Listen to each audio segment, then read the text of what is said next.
Assalamualaikum warahmatullahi wabarakatuh. Perkenalkan, nama saya Aulia Najla Saputri, mahasiswi jurusan Teknik Pertambangan angkatan 2019, kelas A Indralaya, Universitas Sriwijaya. Di sini saya akan mempresentasikan salah satu metode geofisika, yaitu well logging geofisika. Video ini dibuat untuk memenuhi nilai UAS dari mata kuliah geofisika tambang. Baiklah, langsung saja kita ke materi. Di sini saya akan menjelaskan subbab-subbab daripada materi well logging itu sendiri, yang terdiri dari pengertian well logging, tujuan well logging, jenis-jenis well logging, peralatan well logging, interpretasi well logging, dan terakhir aplikasi well logging. Yang pertama, pengertian well logging.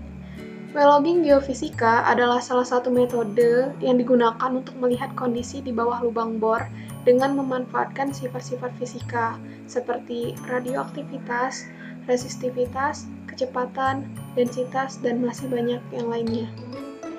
Teknik ini dilakukan dengan cara memasukkan suatu instrumen ke dalam lubang bor, di mana instrumen ini mempunyai kepekaan tersendiri tergantung dari jenis logging yang dilakukan. Lalu, untuk apa sebenarnya well logging ini dilakukan? Nah, well logging dilakukan untuk dapat mencari kandungan migas yang bisa diproduksi secara ekonomis di dalam lapisan batuan. Data logging dapat digunakan untuk mengetahui jenis-jenis litologi, komposisi batuan, kemiringan lapisan, fractures, kandungan hidrokarbon, dan interpretasi lingkungan pengendapan. Selanjutnya kita akan membahas jenis-jenis well logging. Jenis-jenis well logging ini terbagi menjadi 7 macam.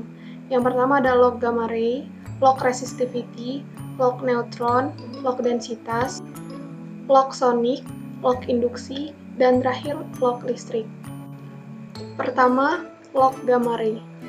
Gamma ray adalah prinsip dasar dari perekaman radioaktivitas atau tingkat radiasi alami dari suatu lapisan bumi. Biasanya berasal dari 3 unsur aktif, yaitu thorium, uranium, dan potasium.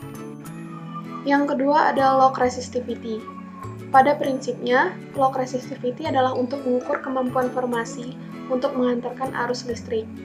Resistivity batuan yang kecil, maka arus listrik yang dapat dialirkan akan semakin besar, dan begitu juga sebaliknya. Apabila resistivity batuan yang besar, maka arus listrik yang dapat dialirkan akan semakin kecil.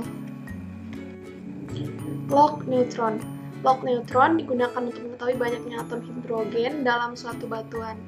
Prinsip kerja dari alat ini adalah dengan memancarkan partikel neutron secara cepat dari suatu sumber radioaktif yang nantinya akan menumbuhkan dengan hidrogen di dalam batuan. Kemudian ada log densitas. Log densitas akan menunjukkan besarnya densitas dari batuan yang ditembus lubang bor. Dalam log densitas dinyatakan dalam gram per cc yang merupakan besaran density batuan. Besarnya nilai densitas dari suatu formasi batuan dapat berfungsi untuk menentukan densitas hidrokarbon, mendeteksi gas bearing hole, mengidentifikasi mineral batuan, dan terakhir mengevaluasi pasir serpih dan litologi kompleks. Selanjutnya ada log sonic.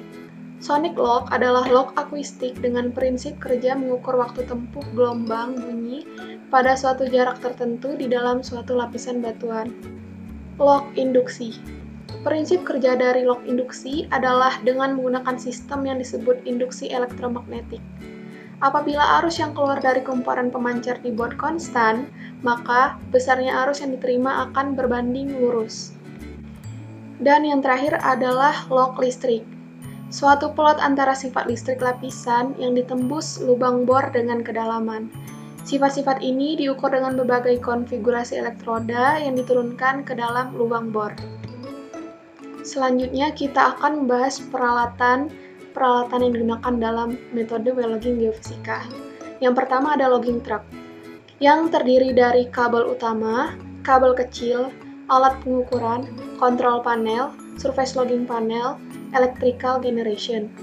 Selanjutnya ada kabel, di mana kabel ini berfungsi untuk menaik turunkan peralatan dan penghubung sinyal listrik antara bawah lubang bor dan permukaan, serta dapat juga untuk mengukur kedalaman. Yang ketiga ada perekaman data log yang terdiri dari photographic recorder dan magnetic tape recorder.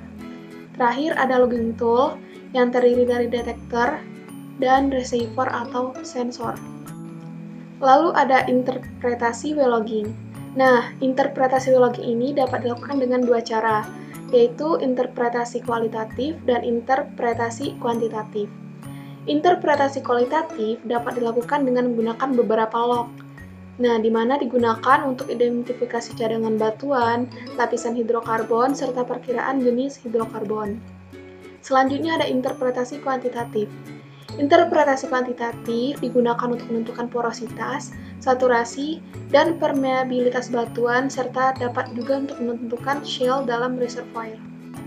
Nah, tibalah kita di materi terakhir yaitu aplikasi w-logging. Nah, perlu teman-teman ketahui bahwasanya aplikasi w-logging dapat digunakan untuk dapat mengetahui korelasi sumur, mengetahui litologi batuan, mengetahui karakteristik reservoir, dan menghitung cadangan hidrokarbon. Selain itu, w-logging juga dapat digunakan untuk menggambarkan zona aquifer, kegiatan eksplorasi dan memantau kerja di pertambangan, dan yang terakhir ada menghitung saturasi fluida dan sifat fisiknya. Mungkin sekian yang dapat saya sampaikan mengenai materi w-logging geofisika. Apabila ada salah kata, saya mohon maaf. Kepada Allah, saya mohon ampun. Terima kasih. Semoga videonya bermanfaat. Wassalamualaikum warahmatullahi wabarakatuh.